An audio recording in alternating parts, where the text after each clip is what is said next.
ആറ്റിൽ കുളിക്കാനിറങ്ങിയ സഹോദരിമാർ മണൽക്കുഴിയിൽ മുങ്ങിമരിച്ചു. മുക്കടവിൽ കൊച്ചാരൻ ഭാഗത്തെ കടവിൽ മാതാവിനൊപ്പം കുളിക്കാനിറങ്ങിയപ്പോഴാണ് നാടിനെ നടുക്കിയ മഹാദുരന്തം സംഭവിച്ചത്. പുനലൂർ മുക്കടവിൽ മൂൺലാൻഡ് ഭവനത്തിൽ വിജി ജോൺ ജോളി ദമ്പതികളുടെ മകൾ 16 വയസ്സുള്ള അമൃതയും 15 വയസ്സുള്ള അനിലയുമാണ് വീടിനടുത്തുള്ള കടവിലെ മണൽക്കുഴിയിൽ മുങ്ങിമരിച്ചത്. മാതാവ് ജോളിക്കൊപ്പം ഇരുവരും കുളിച്ചുകൊണ്ടിരിക്കെ ഇളയ കുട്ടിയായ അനില കാൽ വഴുതി കയത്തിൽ വീഴുകയായിരുന്നു. അനിലയെ രക്ഷിക്കാനുള്ള പരിശ്രമത്തിനിടെ മൂത്ത കുട്ടിയായ അമൃത മുങ്ങിത്താഴുകയായിരുന്നു. മാതാവിന്റെ നിലവിളി കേട്ട് ഓടിയെത്തിയ അയൽവാസിയായ മണൽ തൊഴിലാളി ജഗൻ ഇരുവരെയും രക്ഷിക്കാനുള്ള പരിശ്രമം നടത്തിയെങ്കിലും രക്ഷാപ്രവർത്തനം വിഫലമാകുകയാണ് ഉണ്ടായത്.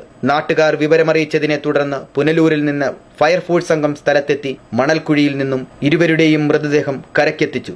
പുനലൂർ വാളാക്കോട് നരസിംഹവിലാസം വൊക്കേഷണൽ ഹയർ സെക്കൻഡറി സ്കൂളിലെ +1 വിദ്യാർത്ഥിനിയാണ് അമൃത ജോൺ. ഇളയ സഹോദരി അനില ബിജി ജോൺ പുനലൂർ സെന്റ് കൊരേറ്റി ഹൈസ്കൂളിലെ 10ാം ക്ലാസ് വിദ്യാർത്ഥിനിയാണ്.